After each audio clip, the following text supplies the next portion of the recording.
Hello everyone, welcome back to my channel. मेरे channel पे जो कोई भी नए आ रहे हैं प्लीज़ सब्सक्राइब कर दीजिए। वीडियो को लाइक और कमेंट करके ज़रूर बताना कि आज की स्टोरी आप लोग को कैसी लगी। तो चलिए स्टोरी शुरू करते हैं। पिछले पार्ट में हमने देखा था वांग जी विंडो के पास जाकर बाहर का नज़ारा देखते हुए कहता है, हम सब कुछ जल्द से जल्द पता करना होगा कि वो लोग कौन थे और वो विंग को किडनैप क्यों करना चाहते थे, और विंग के पास्ट लाइफ में ऐसा क्या हुआ था कि उसकी याददाश्त चली गई, उसे कुछ भी याद नहीं है। तभी लैन सिचेन कहते हैं, जी जियांग्स फैमिली तो हमें कुछ भी बताने वाले नहीं हैं।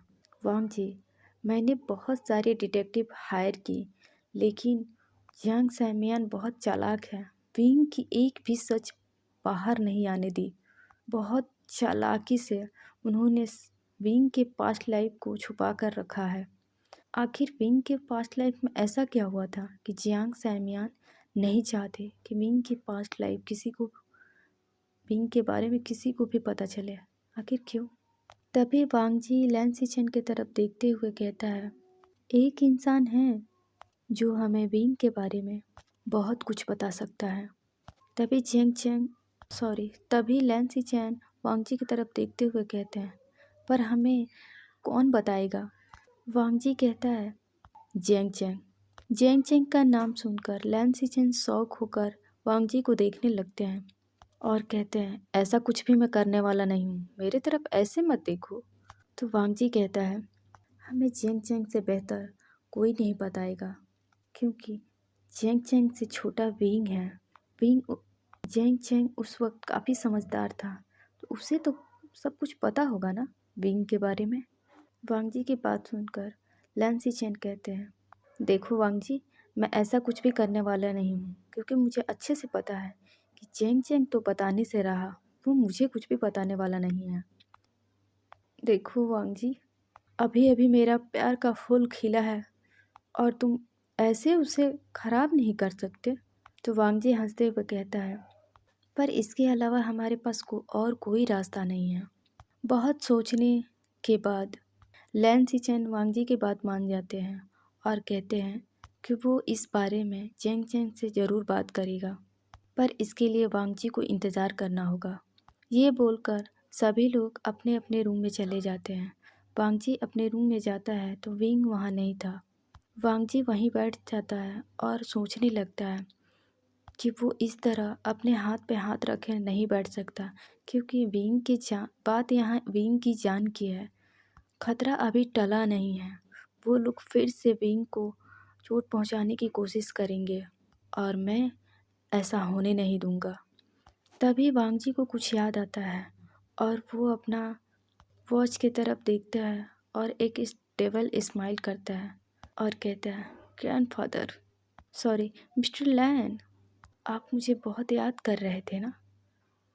तो मैं अभी आपसे मिलने आ रहा हूँ। ये बोलकर बहुत ही गंदा स्माइल कर रहा था वांग जी। वांग जी अपनी जगह से उठकर ग्रैंडफादर के स्टडी रूम की तरफ जाने लगता है। वांग जी को पहले से पता था कि इस वक्त ग्रैंडफादर कहाँ मिलेंगे। कुछ देर के बाद वांग जी स्टडी रूम में पहुँच जाता है तो देखता है कि ग्रैंडफादर स्टडी रूम में बैठकर कुछ फाइल चेक कर रहे थे। वांग जी वहीं जाकर काउच पर बैठ जाता है और कहता है, आप इस उम्र में भी काफ़ी मेहनत करते हैं। ग्रैंडफादर वांग जी की तरफ ऊपर से नीचे तक देख रहे थे, जैसे वो समझने की कोशिश कर रहे हों। तभी वांग जी कहता है, आप मुझसे कुछ चाहते थे ना, तो मैं इसी चीज़ के लिए यहाँ आया हूँ। मैं आपका मदद करूँगा और आप मेरे। आपको तो पता होगा, लैन मुफ्त में किसी की मदद नहीं करते, और उनमें से भी मैं एक ही हूँ।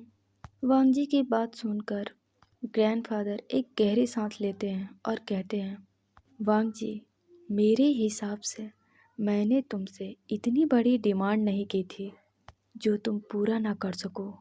तुम यहाँ आए हो तो ज़रूर कोई ना कोई वजह है। तो जल्दी करो और जल्दी से बताओ कि तुम मुझसे क्या चाहते हो।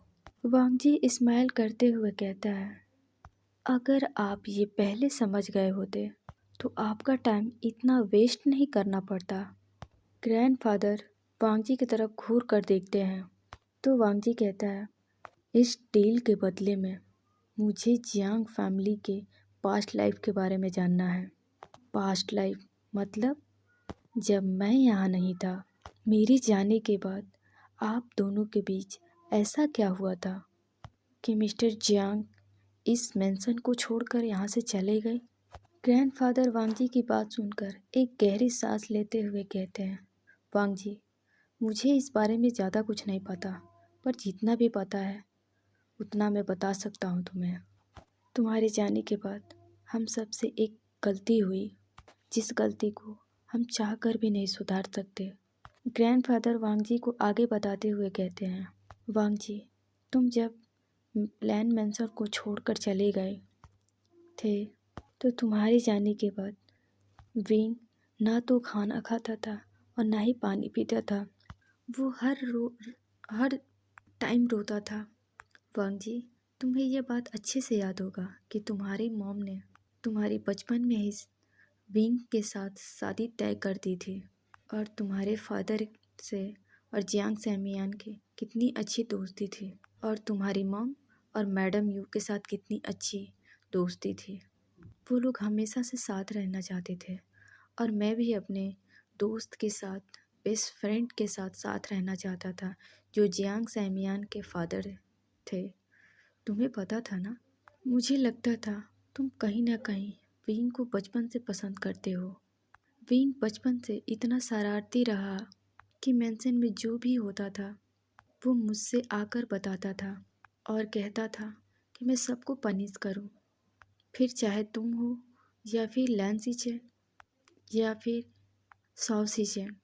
विंग एक ऐसा बच्चा था जिसके होने से हर जगह खुशियाँ ही होती थी। विंग अपनी शरारत की वजह से सबको परेशान किया करता था। वो सभी का शिकायत मुझसे आकर करता था, वो चाहे तुम्हारी हो या लैन सीचेन की या सौ सीचेन की। और तुम्हें अच्छे से पता था सूसे जो हमेशा ड्रग्स लेता था और वाइन पीता था, वो अच्छे कामों को एक भी नहीं करता था, पर उसके अंदर जो भी थी बुराइयां ही थी। जितनी भी वो गलत काम करता था विंग उसे आकर मुझसे बताता था और मैं उसे पनिश करता था। शायद यही वजह थी कि सूसी के मन में विंग के लिए नफरत बढ़ गई, क्योंकि सूसी चाहे जो करे लेकिन किसी में इतनी हिम्मत नहीं थी कि वो आकर मुझसे बताए। लेकिन विंग सारी बातें आकर मुझसे बताया करता था और मैं सूसी को पनिश करता था। तुम्हारे जाने के बाद विंग पूरी तरह से टूट चुका था। वांगजी, तुम्हारे जाने के बाद विंग अकेला हो गया था। वो ना तो खाना खाता था और ना ही ढंग से सोता था। बस उसके मुंह से एक ही बात निकलती थी कि उसका वांगजी का उसको अभी चाहिए। वो बस एक ही बात कहता था कि अगर तुम नहीं आओगे तो वो खाना नहीं खाएगा। विंग की ऐसी हालत देखकर हम घर में सारे लोग परेशान हो गए थे। सभी ने मिलकर आपको ढूंढने की कोशिश की, पर तुम नहीं मिले। ना हमें तुम मिले और ना ही सीजन मिला। तुम दोनों जैसे गायब ही हो गए थे। वांगजी, तुम्हें पता होगा विंग को इस मेंशन में सभी प्यार करते थे। विंग सबका लाडला हुआ करता था। मैं चाहता था कि तुम्हारी और विंग की शादी हो जाए और हमारी फैमिली और मजबूत हो जाए। विंग दिन भर शैतानियाँ किया करता था और शायद यही वजह थी कि सूसे विंग को पसंद नहीं करता था, क्योंकि सूसे को सबसे ज़्यादा नफ़रत तुमसे थी, क्योंकि उसे लगता था कि उसकी पसंद की सारी चीज़ें तुम्हें दी जा रही है।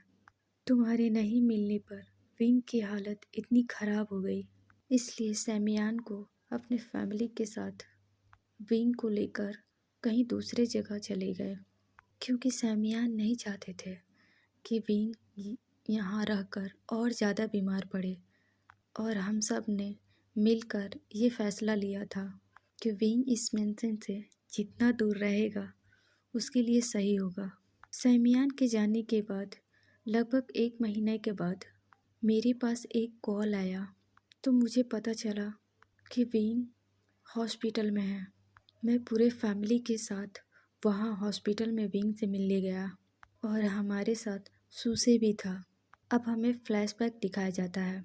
सूसी को वहाँ देखकर जियांग सैमियान के खून खौल उठता है।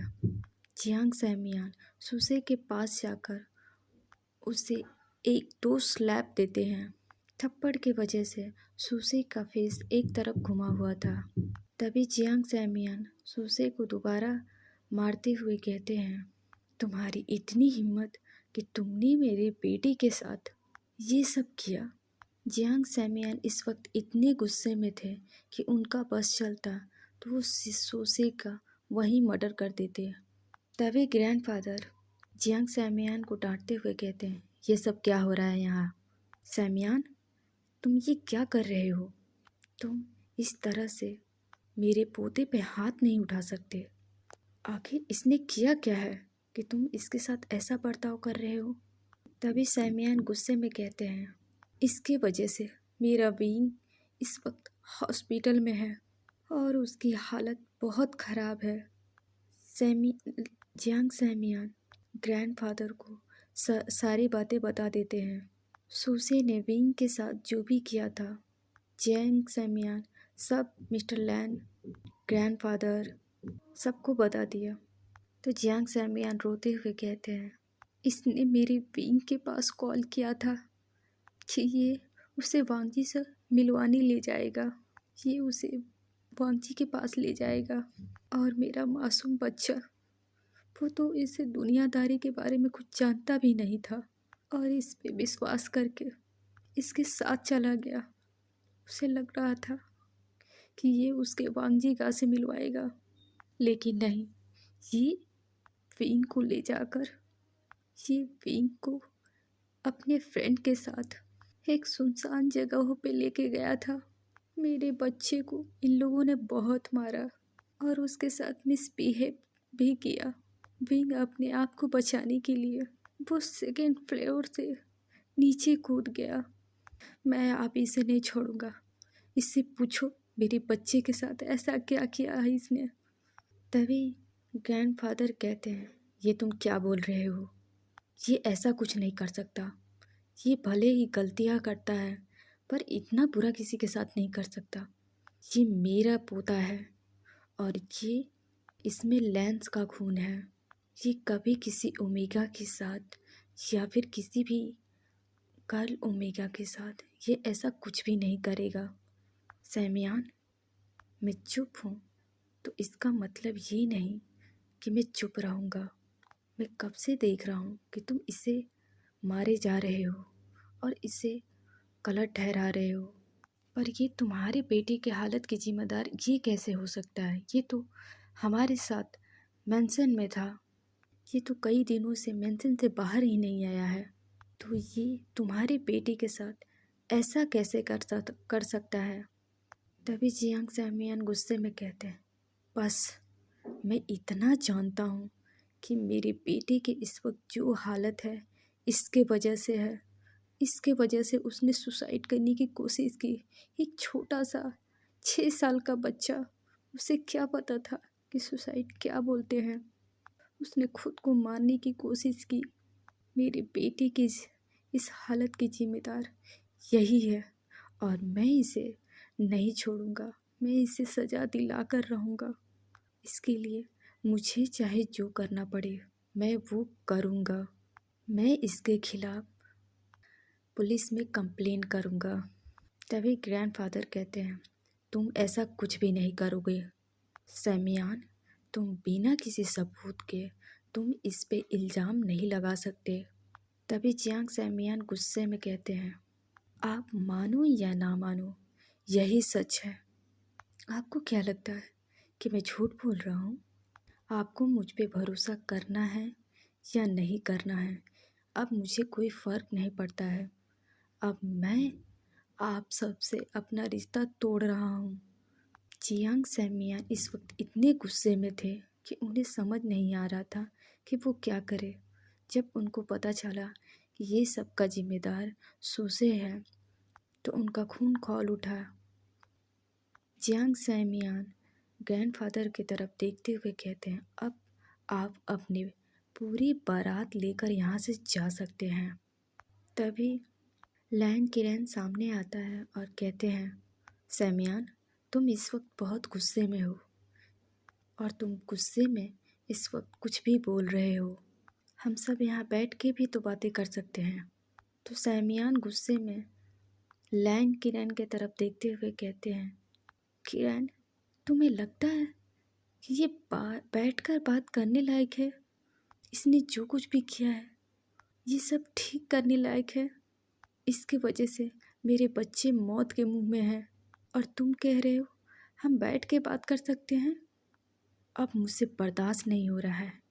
अगर ये मेरे सामने और यहाँ रुका तो मैं सच बोल रहा हूँ, मैं इसे जान से मार दूँगा। इसीलिए भलाई इसी में है कि आप सब यहाँ से चले जाइए। जियांग सैमियान की बात सुनकर लैन किरण चुप हो गए, क्योंकि उन्हें जियांग सैमियान को देख के ही लग रहा था कि वो कितना तकलीफ़ में है। एक बच्चे को हॉस्पिटल में देखकर कौन पिता परेशान नहीं होगा। वो कुछ नहीं कहते हैं। तभी ग्रैंडफादर गुस्से में कहते हैं, किरण, तुम खड़े खड़े मुँह क्या देख रहे हो? चलो यहाँ से। लैन किरण अपने फादर को समझाना चाहते थे, लेकिन वो चाह के भी कुछ ठीक नहीं कर पा रहे थे। उन्हें लगा कि अभी जाने में ही भलाई है, इसलिए वो अपने फैमिली के साथ चले गए। दिन ऐसे ही बीत रहे थे। अब ग्रैंडफादर थोड़ा परेशान रहने लगे थे, क्योंकि उन्हें विंग को देखना था, क्योंकि वो विंग से प्यार करते थे। वो उस दिन हॉस्पिटल तो गए तो थे, लेकिन विंग को अपने गुस्से और ईगो की वजह से नहीं देख पाए। लेकिन विंग की कोई भी खबर उन्हें नहीं मिल पा रही है। आखिर क्यों? दिन ऐसे ही बीत रहे थे। एक दिन ग्रैंडफादर सुसे से मिलने उसके कमरे में जाते हैं। तभी ग्रैंडफादर सुसे के डोर के सामने ही रुक जाते हैं, क्योंकि सुसे अपने दोस्तों से कुछ बात कर रहा था। सुसे का फ्रेंड सुसे से कह रहा था, अरे यार, हम उस लड़की के साथ थोड़ा फन करना चाहते थे, पर सारा मोमेंट उसने ख़राब कर दिया। वैसे मेरे दोस्त, तुम्हें मानना पड़ेगा, तुम इतना आसानी से उसे बहला फुसला कर कैसे लेकर आए? तभी अपने फ्रेंड की बात सुनकर सुसे कहता है, मैं जानता हूँ कि वो मेरी कौन सी बात मान सकता है और कौन सी नहीं। मैंने बस उससे इतना कहा था कि चलो मैं तुम्हें तुम्हारे वांगजी का के पास ले चलता हूँ, लेकिन वो बेवकूफ़ मुझ पे यकीन कर लिया। अरे, मैं उसे तो देखना भी पसंद नहीं करता हूँ। वो तो तुम लोगों के वजह से तुम लोगों के हवाले कर दिया, लेकिन तुम लोग के वजह से मैं इतना अच्छा मोमेंट एंजॉय नहीं कर पाया। तभी सुसी का फ्रेंड कहता है, अरे वो उतना छोटा बच्चा, उसके दिमाग में आखिर ऐसा क्या आया कि वो सेकेंड फ्लोर से ही कूद गया? और वो क्या बोल रहा था, मुझे छोड़ दो, मुझे जाने दो, मुझे ऐसे गंदा मत करो। अगर हम लोगों ने उसके साथ ऐसा कुछ किया तो वांगजी हमें नहीं छोड़ेगा। ओह, क्या बकवास है। तभी एक और फ्रेंड कहता है, क्या यार, हमने सोचा था कि हम बहुत मज़े करेंगे, लेकिन वो बिट्टू सा बच्चा हम लोगों से खुद को बचाने के लिए सेकेंड फ्लोर से गिर गया। और कितनी अच्छी बात है, हम लोगों ने इतना कुछ किया, लेकिन तुम्हारे फैमिली को शक नहीं हुआ। वो कैसे? तभी सुसे कहता है, हंसते हुए कहता है, वो मेरे ग्रैंडफादर ना मुझ पे बहुत भरोसा करते हैं। उनको मुझ पे इतना विश्वास है कि मैं जो भी करूं उन्हें वो दिखता ही नहीं है। उन्हें तो सिर्फ उस वांगजी की गलतियों को दिखाई देती है। मुझे पता है कि वो वांगजी को पसंद नहीं करते हैं और उस सिचेन को भी, लेकिन कुछ मजबूरी है जो उन दोनों भाइयों को यहाँ रखना पड़ रहा है। मेरा बस चलता तो मैं कब का इन दोनों भाइयों को उठा के बाहर फेंक देता, लेकिन नहीं, वो दोनों मेरे अंकल के बेटे हैं, इसलिए मैं उन्हें बाहर नहीं निकाल सकता। लेकिन मुझे नहीं लगा था कि वो भी फूजियान हम लोग का प्लान ख़राब कर देगा। और वो सीधा बिल्डिंग से ही कूद जाएगा। जब ये सब ग्रैंडफादर सुनते हैं तो उनके पैर तले ज़मीन खिसक जाता है। ग्रैंडफादर के आंखों में इस वक्त आंसू थे। क्या इन लोगों ने उस मासूम से बच्चे के साथ गंदी हरकतें करने की कोशिश की? वो बच्चा जो 6 साल का था, कुछ जानता भी नहीं था, वो खुद को बचाने के लिए सेकेंड फ्लोर से कूद गया। क्या वो वांगजी से इतना प्यार करता है? अब इस वक्त ग्रैंडफादर को सूसे पर बहुत गुस्से आ रहा था। वो डोर को खोलते हैं और अंदर जाकर सूसे का कॉलर पकड़कर बहुत जोर से उसे थप्पड़ मारते हैं। ग्रैंडफादर इस वक्त इतने गुस्से में थे कि वो लगातार सूसे को थप्पड़ मार रहे थे और सूसे का फ्रेंड वहीं डर के वजह से खड़े होकर देख रहे थे। वो जब देखते हैं ग्रैंडफादर ने सब सुन लिया तो वो वहाँ से भाग जाते हैं। ग्रैंडफादर सूसे के कॉलर पकड़ के कहते हैं, तुमने हम सबसे झूठ कहा। तुम्हारी हिम्मत कैसे हो सूसे, तुमने एक छोटे से बच्चे के साथ बुरा बर्ताव किया। अरे वो बच्चा 6 साल का था, वो उस सब का मतलब भी नहीं जानता था, फिर भी वो अपनी जान देना ही सही चुना। सूसे, मुझे विश्वास नहीं हो रहा है कि तुम मेरे पोते हो। मुझे नहीं पता था कि तुम इतनी घटिया हो। ये गुस्से में ग्रैंडफादर चिल्ला के कहते हैं, तुम्हें इस बात की सज़ा ज़रूर मिलेगी। मुझे लगा कि तुम लैंड कंपनी के सीईओ बनने के लायक हो। अब मैं तुम्हें लैंड कंपनी के सीईओ बनने से रोक रहा हूँ। लैंड कंपनी के सीईओ सिर्फ और सिर्फ लैंसी चैन होंगे, नहीं तो वांगजी होगा। अब वो दोनों फैसला करेंगे कि वो दोनों में से कौन सीईओ होगा। अब मैं तुम्हें लैंड के जितने भी प्रॉपर्टी है उससे मैं तुम्हें बेदखल कर रहा हूँ। तुम आज के बाद से मुझे लैंड मेंशन में दिखना मत। ये बोलकर ग्रैंडफादर वहाँ से गुस्से में चले जाते हैं। अब हम प्रेजेंट में आते हैं। हमारी फ्लैशबैक यहीं ख़त्म होती है। ग्रैंडफादर वांगजी को देखते हुए कहते हैं, मैं उस एक्सीडेंट के बाद जियांग सैमियान से मिलने उसके मेंशन गया था। मैं वहाँ इसलिए गया था ताकि हम इस गलती की माफ़ी मांग सके। पर वहाँ जाने पर हमें पता चला कि जियांग सैमियान उस मेंशन को छोड़कर, यानी कि चाइना को छोड़कर चले गए हैं। मैं उस वक्त बहुत टूटा था। मैं बस माफ़ी मांगना चाहता था। मेरे दिल पर इतनी भारी बोझ थी क्योंकि मैंने उस बच्चे की हालत सुना था, बहुत ख़राब था। विंग की हालत बद से बदतर थी क्योंकि सेकंड फ्लोर से कोई बच्चा गिरता तो उसकी क्या हालत हो सकती थी, तुम्हें पता होगा ना वांगजी। मैं इसलिए पता नहीं क्यों मैं इस बोझ को लेकर नहीं जी पा रहा हूँ। मैंने उन लोगों को बहुत ढूंढने की कोशिश की, तुम्हारे फादर ने भी बहुत ढूंढने की कोशिश किया, पर कुछ भी नहीं हुआ। हम उनका कोई भी पता नहीं लगा पाए। फिर मैं थक हार कर डिटेक्टिव हायर किया, लेकिन वो लोग भी जियांग सैमियान उनकी पूरी फैमिली के बारे में नहीं पता लगा पाया। मैंने बहुत कोशिश की उनके बारे में जानने की कि विंग कैसा है और वो लोग कहाँ गए।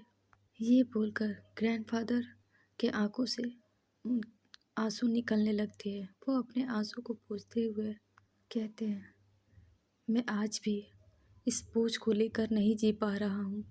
मैं बस सैमियान से माफ़ी मांगना चाहता हूँ अपने उस किए हुए गलती की। मैं उस बच्चे को देखना चाहता हूँ।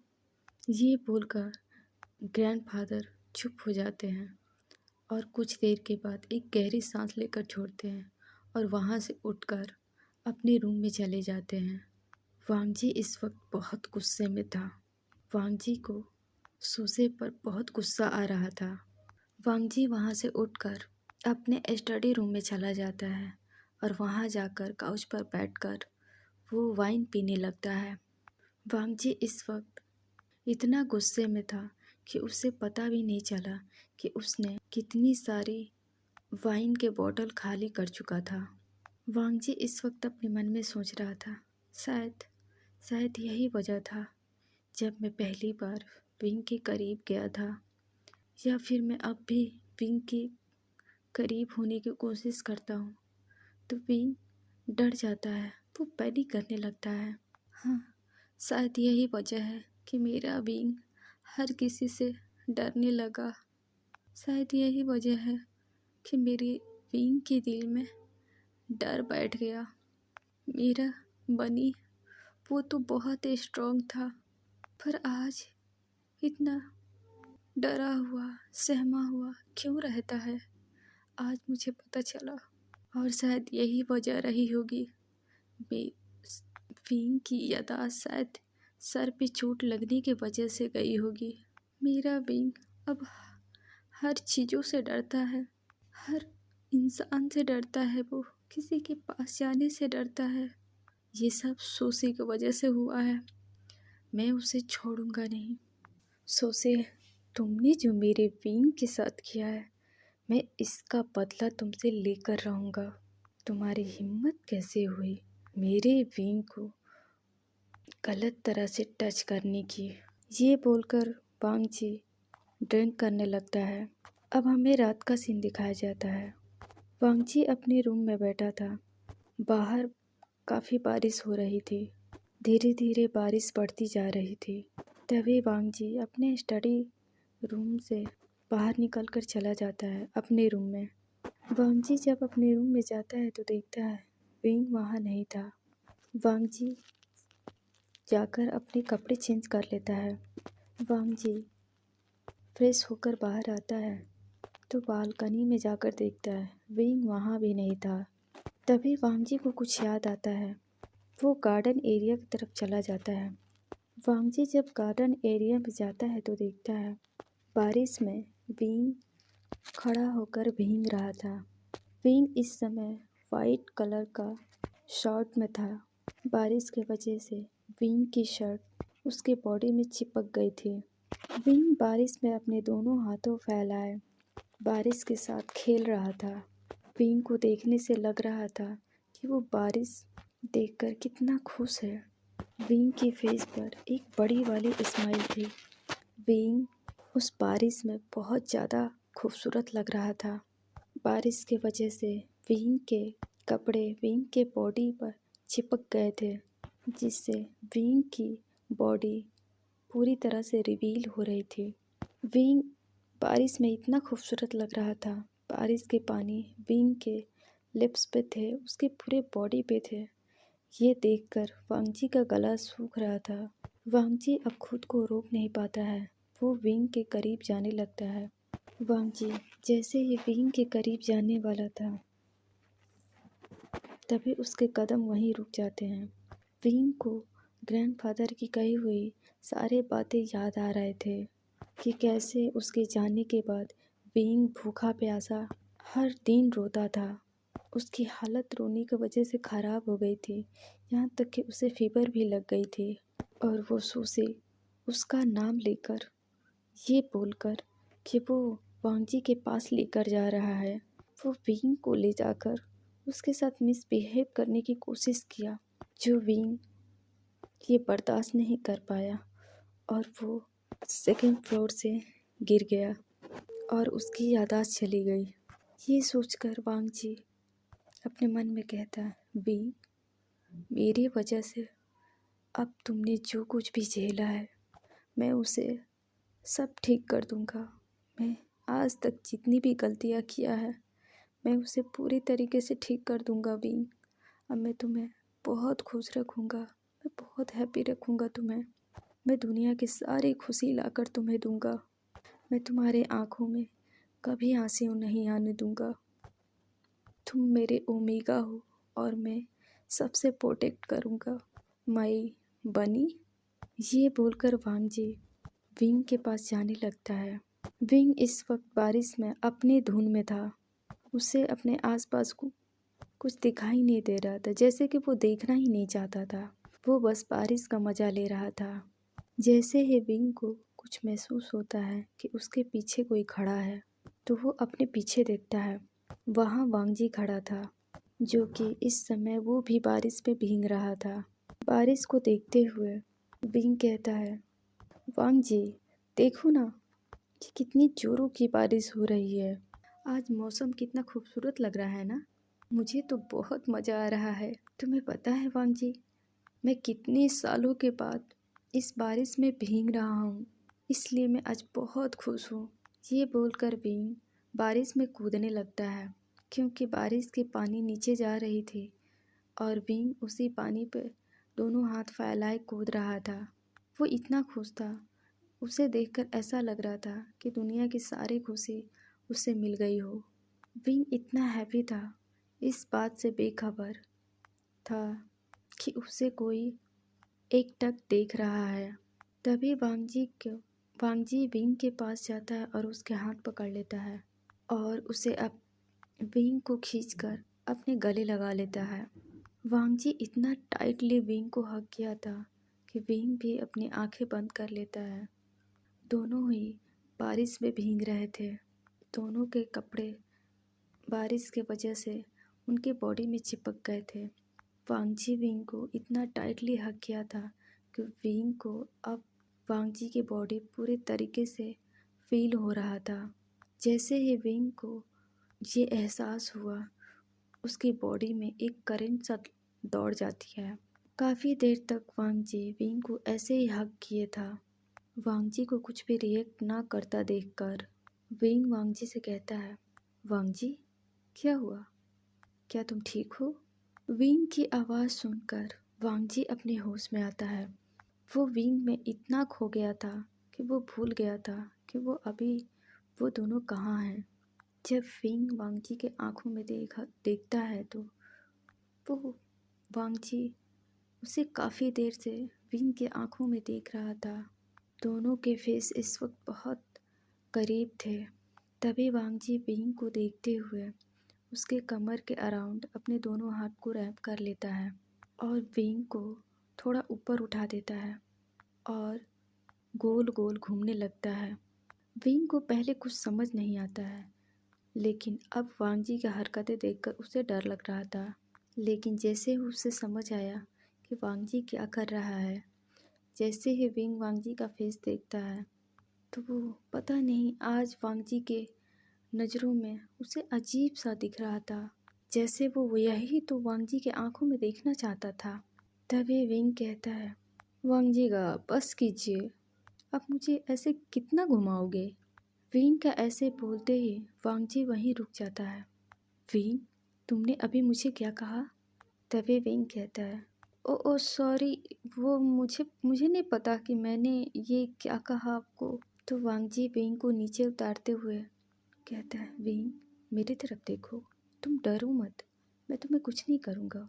वांगजी विंग को नीचे उतार देता है और उसके दोनों हाथों को अपने फेस के करीब ले जाकर कहता है, विंग तुमने मुझे अभी क्या कहा, ज़रा फिर से कहो, मैं वो वर्ड फिर से सुनना चाहता हूँ। तभी विंग कहता है, मुझे नहीं पता, मैंने वो सब कैसे बोल दिया, मैं तो आपको मास्टर कहता हूँ ना। आपने तो मुझे अपना नाम लेने से मना किया है, इसलिए मैं आपको मास्टर कहता हूँ ना। वांगजी के फेस पर जो खुशी अभी आई थी, वो अब कहीं ना कहीं गायब हो गई। वांगजी विंग के आंखों में देख रहा था, शायद वो उसके आंखों में कुछ ढूंढने की कोशिश कर रहा था। तभी वांगजी की नज़र विंग के कांपते हुए लिप्स पे जाते हैं, जो बारिश के वजह से कांप रहे थे, और बारिश के कुछ बूंदे विंग के लिप्स पे थे, जो देखने में काफ़ी अट्रैक्टिव लग रहे थे। वांगजी धीरे धीरे विंग के तरफ झुकने लगता है और उसके लिप्स को अपने लिप्स में कैप्चर कर लेता है और उसे किस करने लगता है। वांगजी विंग को पैशनेटली किस कर रहा था। वो इस वक्त किस के जरिए वो अपने प्यार को बाहर निकालने की कोशिश कर रहा था, जो इतने सालों से वो दबा कर रखा था। विंग भी अपने आंखें बंद करके वांगजी का साथ दे रहा था। दोनों ऐसे ही किस कर रहे थे। तभी पीछे से किसी की आवाज़ सुनाई देती है, मुझे लगता है कि तुम दोनों को अपने रूम में जाना चाहिए। तभी विंग, जब ये आवाज़ विंग सुनता है, वांगजी को जोर से धक्का देता है। वांग जी विंग से दूर हो जाता है तो विंग उस तरफ देखता है जहाँ पर सोयांग और साओ सिचेन खड़े थे। विंग को इतना शाय फील हो रहा था, उसे ऐसा लग रहा था कि अभी गड्ढा खोदे और उसमें छुप जाए।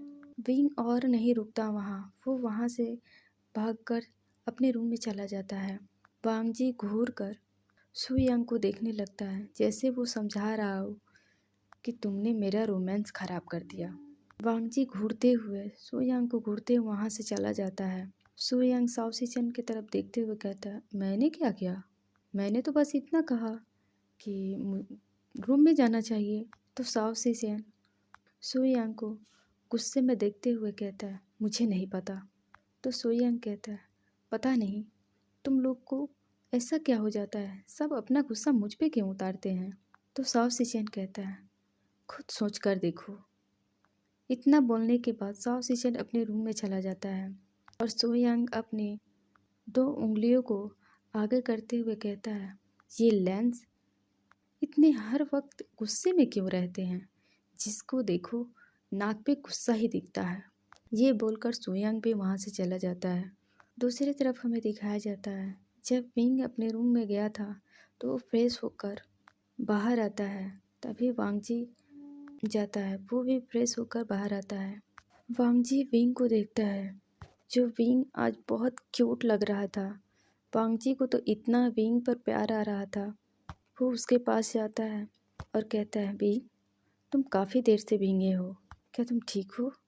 तो विंग कहता है, ओहो अब आप शुरू मत होना। जब मैं घर पे रहा करता था तो मॉम मेरे पीछे हाथ पाँव धो के पड़ी रहती थी, और यहाँ आप। ये बोलकर विंग बेड पर जाकर लेट जाता है और अपनी एक उंगली वांग जी की तरफ दिखाते हुए कहता है, वैसे आपको सोना नहीं है? वांग जी कुछ नहीं कहता। वो जाकर विंग के पास लेट जाता है और लाइट को ऑफ कर देता है। दोनों ही एक दूसरे को हक करके सो जाते हैं। अब हमें मॉर्निंग का सीन दिखाया जाता है। विंग गहरी नींद में सो रहा था। जब वांग जी के आँख खुले तो वो अपने ऊपर किसी का वेट महसूस करता है। वांग जी के फेस पर एक स्माइल आ जाती है और वो अपने सर नीचे करके देखता है तो विंग उसकी चेस्ट पर बहुत ही आराम से सो रहा था। वांग जी विंग को थोड़ा नीचे करता है और विंग को लेटा देता है और उसके ऊपर आता है और विंग को किस करने लगता है। विंग को अपनी नींद में ही फील हो रहा था कि कोई उसे किस कर रहा है। विंग अपनी आंखें धीरे धीरे खोलने लगता है तो देखता है वांग जी उसे किस कर रहा था। तभी विंग वांग जी को खुद से दूर कर देता है और कहता है, याह मैंने अभी तक फ्रेश नहीं हुआ हूँ और आप मुझे किस कर रहे हो? तभी वांग जी कहता है, तो क्या हुआ, ये मेरा मॉर्निंग किस था। अब से मैं हर रोज़ ये मॉर्निंग किस तुमसे लूँगा। वांग जी की बात सुनकर विंग को शाय फील हो रहा था। अरे वांग जी कब से फ्लर्ट कर रहा है? वांग जी इतनी बेशर्मों की तरह आजकल क्यों बात कर रहा है? विंग ज़्यादा नहीं सोचता और वांग जी से कहता है, वैसे मुझे आपसे कुछ कहना था। वांग जी कहता है, हाँ कहो। तो विंग कहता है, कल हमारे कॉलेज में एक पार्टी है, क्या मैं जा सकता हूँ? तो वांग जी कुछ देर सोचता है और कहता है, नहीं। तो विंग उठकर बैठ जाता है और कहता है, क्यों नहीं जा सकता? तो वांग जी कहता है, क्योंकि तुम वहाँ जाओगे और वहाँ काफ़ी सारे अल्फाज होंगे, तो इसलिए मैं नहीं चाहता कि तुम वहाँ जाओ। और एक और रीज़न ये भी है कि वहाँ काफ़ी सारा अल्फाज ड्रिंक भी करेंगे। तो विंग कहता है, ऐसा नहीं हो सकता, आप मुझे वहाँ जाने से नहीं रोक सकते। प्लीज़ ना, जेंगचिंग भी आ रहा है और नी हुसैंग भी वहाँ आ रहा है, वो दोनों इंजॉय करेंगे और मैं यहाँ, मुझे तो ये बात हजम नहीं होगी, प्लीज़।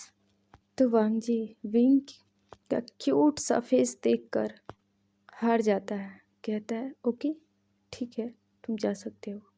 वांग जी की बात सुनकर विंग अपना बनी टीथ निकाल कर स्माइल करने लगता है।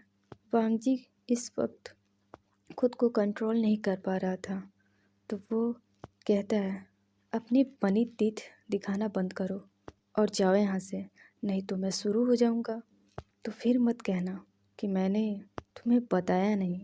विंग जैसे ही वांगजी का बात सुनता है वो जल्दी से वहाँ उठकर फ्रेश होने चला जाता है। विंग के जाने के बाद वांगजी अपने मन में कहता है, विंग आज से मैं तुम्हें हर वो खुशी दूंगा जो मैंने तुमसे जाने अनजाने में छीन लिए थे।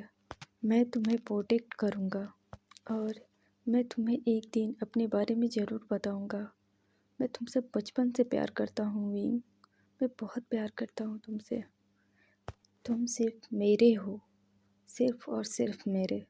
वांगजी और विंग फ्रेंड्स होने के बाद वो दोनों ब्रेकफास्ट टेबल पर आते हैं और ब्रेकफास्ट करने के बाद वांगजी सभी के साथ ऑफिस चला जाता है और विंग पार्टी में जाने की तैयारी करने लगता है।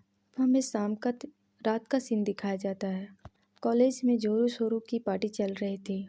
विंग, नी हुसैन, जेंग चेंग सभी वहाँ मस्ती कर रहे थे क्योंकि वहाँ पे बहुत सारे अल्फास आए थे और कुछ कॉलेज के थे। वो सारे मेडिकल स्टूडेंट थे। विंग तो इतना खुश था क्योंकि पहली बार वो किसी पार्टी में आया था, क्योंकि जियांग सैमियान विंग को कभी भी भीड़ भाड़ में नहीं जाने देते थे क्योंकि विंग को इतने सारे भीड़ से डर लगता था। वो ज़्यादा लोगों से डरता था, लेकिन इस बार वांगजी उसके साथ था तो उसे पूरा यकीन था कि वांगजी उसके साथ गलत नहीं होने देगा। तभी जियांग चेंग कहता है, विंग तुम सब इंजॉय करो, तब तक मैं अभी आता हूँ। जैसे ही जियांग चेंग बाहर निकलने की कोशिश कर रहा था तभी कोई उसका हाथ पकड़कर खींच लेता है। जियांग चेंग तो डर गया। तभी वो चिल्लाने की कोशिश करने लगता है पर किसी ने उसके मुंह को बंद कर दिया था। शायद कोई किस कर रहा था उसे। जियांग चेंग खुद से दूर करने की कोशिश करने लगता है। जैसे ही उसे ये एहसास होता है ये पर्सन कौन है तो वो भी किसका रिस्पॉन्स करने लगता है क्योंकि वो कोई और नहीं लैन सिचेन थे। लैन सिचेन विंग के साथ इस कॉलेज में आए थे क्योंकि वांगजी आज बिजी था, इसलिए लैन सिचेन विंग को अकेला छोड़कर कोई रिस्क नहीं लेना चाहते थे। वो अंदर नहीं गए, वो बाहर थे। उनका ख्याल जियांग चेंग, अरे जियांग चेंग भी तो आया होगा। जैसे ही लैन सिचेन के दिमाग में यह ख्याल आता है वो जियांग चेंग से मिलने के लिए अंदर आने लगते हैं, लेकिन अंदर आने पर उन्हें पता चलता है कि ये पार्टी सिर्फ स्टूडेंट के लिए रखा गया है और इसमें बाकी कोई अंदर नहीं आ सकता। इसलिए एंट्री गेट पे ही लैन सिचेन खड़े थे। काफ़ी देर किस करने के बाद लैन सिचेन किस को ब्रेक करते हैं और गहरी गहरी सांस लेते हुए कहते हैं, क्या तुम ठीक हो? जियांग चेंग कहता, हाँ मैं ठीक हूँ, आप यहाँ? जियांग चेंग लैन सिचेन कहते हैं, वो मैं यहाँ